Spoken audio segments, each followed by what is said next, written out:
ದಿಕ್ಕಿಲ್ಲ ಅಲ್ಲಿ ಯಾವ ಗಂಡ ಸತ್ತೋಗಿ ನಮ್ಮ ಯಜಮಾನ ಸತ್ತಾರು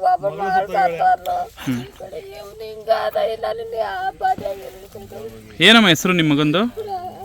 ಹೆಸರೇನು? ಮಧುಸೂದನ್. ಒಬ್ಬನೇ ಮಗನಾ? ಒಬ್ಬನೇ ಮಗ. ಬೇಡ ಹೋಗ್ಬೇಡ ಅಂದ್ರು ಕರ್ಕೊಂಬಂದು ನೋಡ್ಲಿ ಮತ್ತೆ ಗಾಡಿ ನಿಂತದ ಫೋನ್ ಮಾಡೋದು ಕರ್ಕೊಂಬಂದು ಈ ಥರ ಮಾಡ್ಯಾರ ಸರ್. ನಮಗೆ ನಮ್ಮ ಮಗನ ಹಿಂಗೆ ಮಾಡ್ಬಿಟ್ಟು ಸರ್. ಇವತ್ತು ಕಣ್ಣು ಆಪ್ರೇಷನ್ಗೆ ಹೋಗ್ಬೇಕಾಯ್ತು. ಕಣ್ಣು ಕಾಣೋದಿಲ್ಲ ಸರ್. ಗುರುನಾಗೆ ನಿಟ್ಟು. ನಿಮ್ಮ ಹೆಸರೇನಮ್ಮ? ರಂಗಮ್ಮ. ಯಾವ ಊರು? ಹೆಸರುಗಳು ಉಳುಸಪ್ಪನಹಳ್ಳಿ ಅಳಾಳಸಂದ್ರ ಗ್ರಾಮದ ಮುಖ್ಯಸ್ಥರು ಜಯರಾಮಣ್ಣ ಅಂಥೇಳಿ, ಮಾಜಿ ಜಿಲ್ಲಾ ತಾಲೂಕ್ ಪಂಚಾಯತಿ ಶ್ರೀನಿವಾಸ ಮೂರ್ತಿ ಅಂತೇಳಿ, ಅಲ್ಲಿಂದ ಮಂಜಣ್ಣ ಅಂಥೇಳಿ ಗ್ರಾಮ ಮೆಂಬರು ವೆಂಕಟಾಪುರ ವಾಸಿ. ಎಲ್ಲ ಊರಿನ ಪ್ರಮುಖ ಮುಖಂಡರಿಗೆ ತೀರ್ಮಾನ ಮಾಡ್ತೀವಿ, ನಾವೇನೇ ಏನು ಕಾನೂನು ಮೊರೆ ಹೋಗಬೇಡ್ರಿ ಅಂತೇಳಿ ಒಂದು ತೀರ್ಮಾನ ಕೊಟ್ಟಿರೋ ಸಮಯ. ತೀರ್ಮಾನ ಕೊಟ್ಟಂಥ ಟೈಮಲ್ಲಿ ಈಗ ಆಯಿತು, ನಮ್ಮ ದೊಡ್ಡಮ್ಮನ ಕೇಳಿವಿ, ಸತ್ತಿರ ತಾಯಿನ ಕೇಳಿದ್ವಿ, ರಂಗಮ್ಮ ಅಂತೇಳಿ ಹೆಸರು.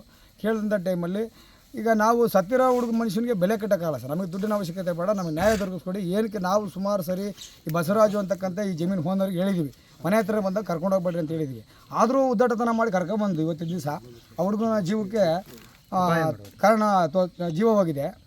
ಆದರೆ ಈ ನ್ಯಾಯ ಹೆಸರುಗಳು ಏನು ಹೆಸರು ಹೇಳಿದ್ರೆ ನಾನು ಜಯರಾಮಣ್ಣ, ಶ್ರೀನಿವಾಸ ಮೂರ್ತಿ ಅಂತ ಮಾಜಿ ಜಿಲ್ಲಾ ತಾಲೂಕ್ ಪಂಚಾಯತಿ ಅಧ್ಯಕ್ಷರು ಶ್ರೀನಿವಾಸ ಮೂರ್ತಿ, ಭೈರಪ್ಪ, ಆಮೇಲೆ ಚಂದ್ರಣ್ಣ ಅಂಥೇಳಿ ರಾಮಯ್ಯನ ಮಗ, ಕೆರೆಯಿಂದ ರಾಮಯ್ಯನ ಮಗ ಚಂದ್ರಣ್ಣ ಅಂಥೇಳಿ, ಭೈರಪ್ಪ ಅಂತೇಳಿ ಅಳಾಳ್ಸಂತವರು, ಇನ್ನು ಇಷ್ಟು ಜನ ಸೇರಿ ಅಪರಾಧಿನ ಹೋಗಿ ಕೇಳಿ ನ್ಯಾಯ ತೀರ್ಮಾನ ಮಾಡ್ತೀನಿ ಅಂತೇಳಿ ತೀರ್ಮಾನ ಮಾಡೋಕ್ಕೆ ಬಿಟ್ಟರು.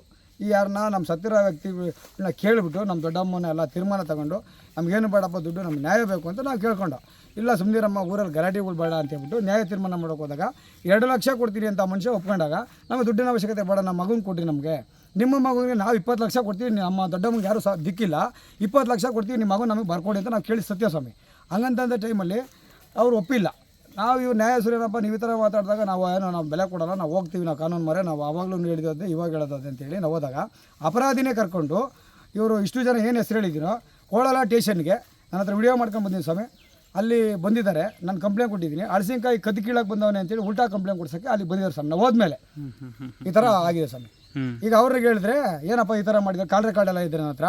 ಅಲ್ಲ ನಾವು ಕದ್ದು ಅಳಸಿನಕಾಯಿ ಕೀಳಕ್ಕೆ ಬಂದಿದ್ದೀವಿ ಅಂತ ಆ ಥರ ಶ್ರೀನಿವಾಸ ಮೂರ್ತಿ ಅನ್ನೋರಿಗೆ ಫೋನ್ ಮಾಡಿದ್ದೆ, ಗಡ್ಡದ ಮಂಜಣ್ಣ ಅಂತೇಳಿ ಅವ್ರಿಗೂ ಫೋನ್ ಮಾಡಿದ್ದೆ. ಅವ್ರು ಮಾತಾಡಿದ್ರೆ ಕಾಲ್ ರೆಕಾರ್ಡ್ ಇದೆ ನನ್ನ ಹತ್ರ.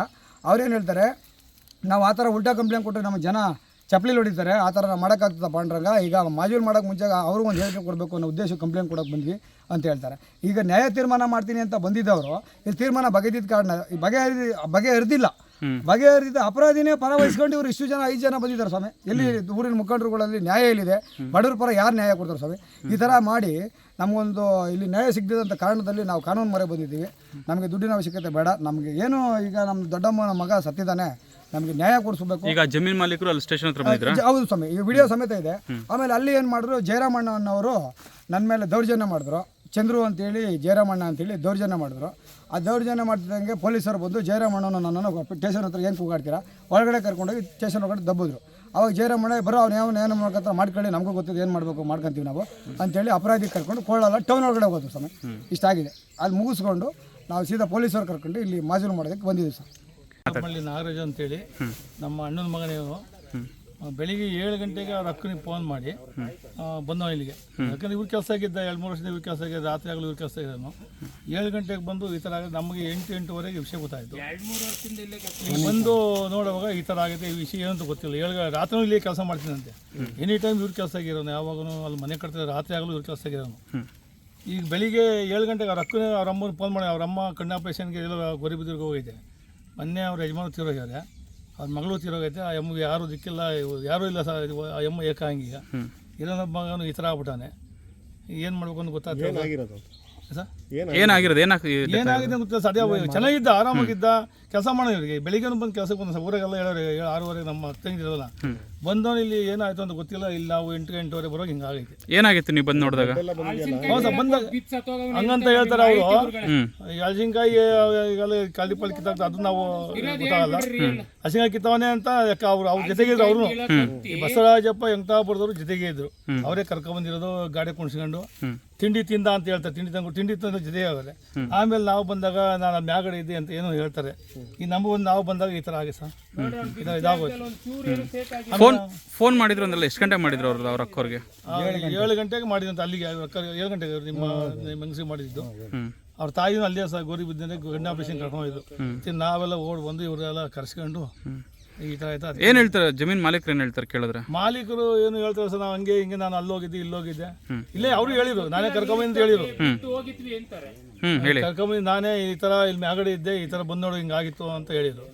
ಇವ್ರು ಇಲ್ಲೇ ಸೇರಿಸ್ಬೋದಾಯ್ತಲ್ವ ಬಿದ್ದಾಗ? ಸಹ ಬಂದು ನೋಡಿವಿ, ಆಟ ತರಕ್ಕೇನೋ ಮಾಡಿವಿ, ಅಷ್ಟೊಳಗೆ ಹೊರಟೋಗ್ಬಿಟ್ಟಿತ್ತು ಅಂತೇಳಿ ನಾನು ದೇವಸ್ಥಾನದ ಟ್ರಸ್ಟಿ ದೇವಸ್ಥಾನ ಅಂತ ಇದ್ದೆ.